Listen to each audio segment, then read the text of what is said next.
chess. Chess. For the life of me, I will never get over that. The kids in school weren't bad.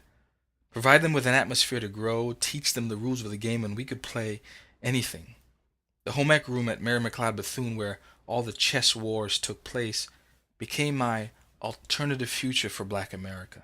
That's what it can be like, my voice would promise. That's Black power. I want you to remember that. I told him I would. Mary McLeod Bethune Academy showed me some other truths. One, I had to live more. Question more, expect more, do more, be more than I was.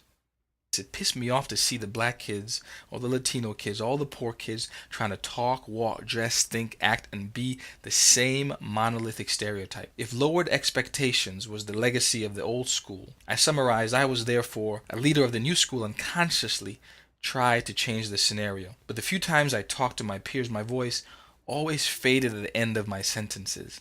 It was as if I had so much promise and energy and was ready to tackle the world at the beginning of each thought.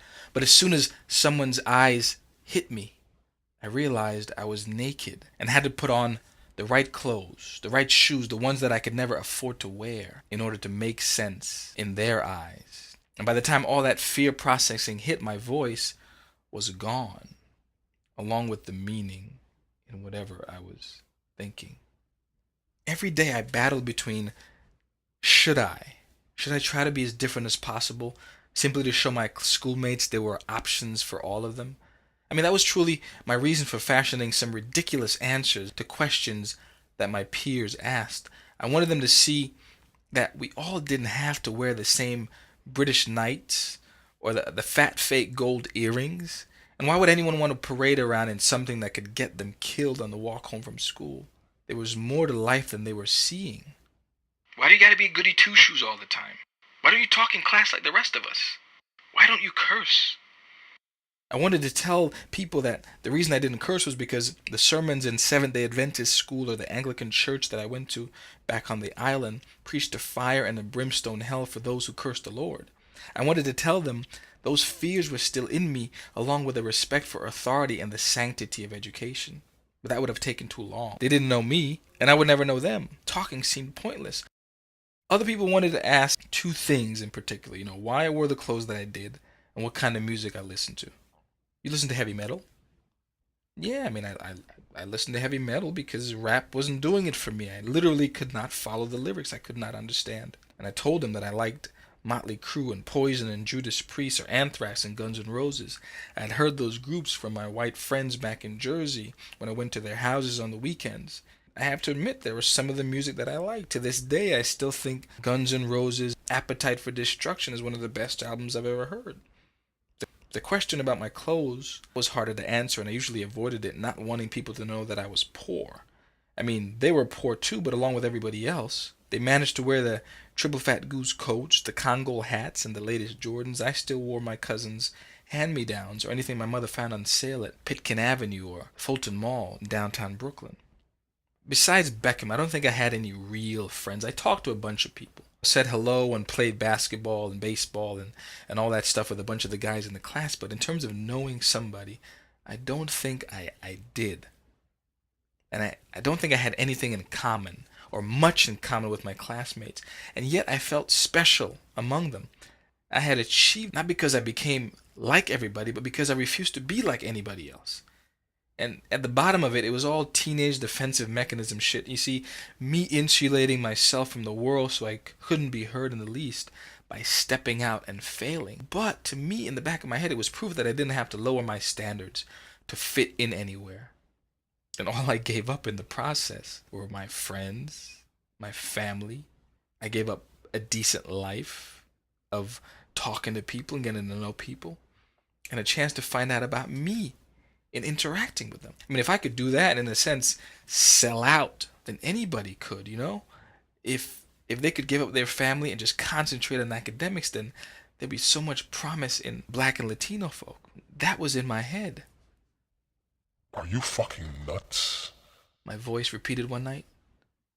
You don't honestly believe that shit, do you? Life is not in the accolades, it's not in the grades. You're getting A's, but you're still not happy, kid. You don't even know how much you hate yourself. My all too logical mind soon surmised that the happiness and peace that I sought must therefore exist in all the interactions, in all the daily grind, in all the things that I was missing. Friends, family, faith in myself.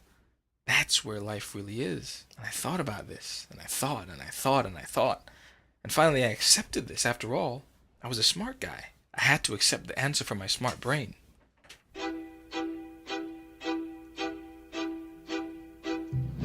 Eleanor Rigby picks up the rice in the church where a wedding has been. Lives in a dream. On graduation day, I wore my red cap and gown like everybody else.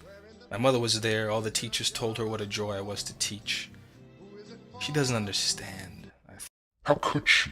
You've never given her a chance. Do you know what she has to go through to get the money? Would you like to wipe old people's asses or cook and feed them all day and night? I know you have nightmares of her getting mugged and raped or killed on the train ride from Manhattan.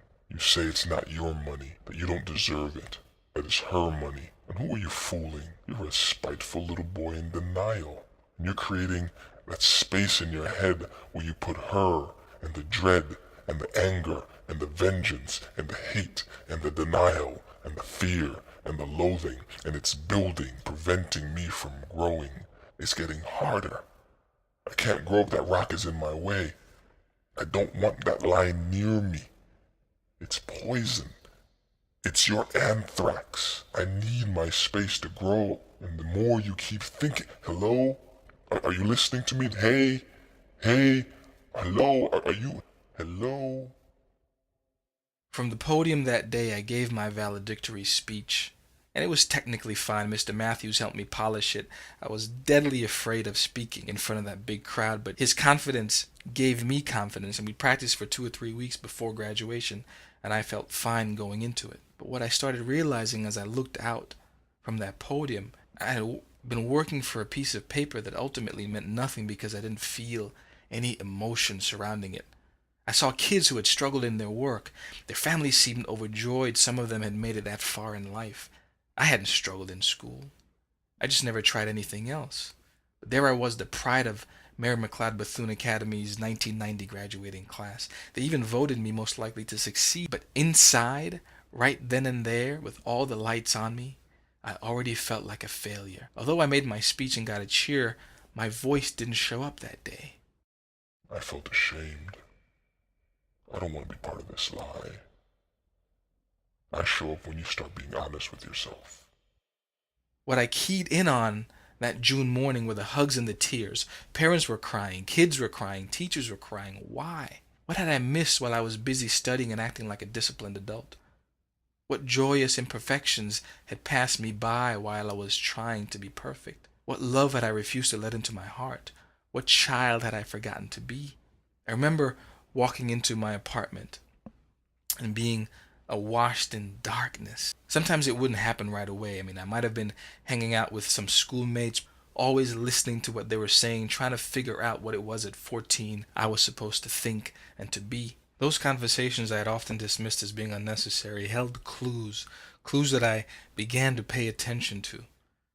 In the summer of 1990, with high school a few months away, my family could no longer be the liability it once was. I could no longer be my biggest hurdle. I saw them and me as a professional laboratory, my laboratory. I was the anthropologist, the scientist, the one guiding my life. My mother, her boyfriend, my 2 younger sisters and 2 younger brothers, they would all be subjects in a grand experiment that I thought would result in making me a more complete human being, the person I wanted to be. They were going to teach me all there was to know about myself and the human family. And I could do it too. Wasn't I just crowned the smartest kid in school?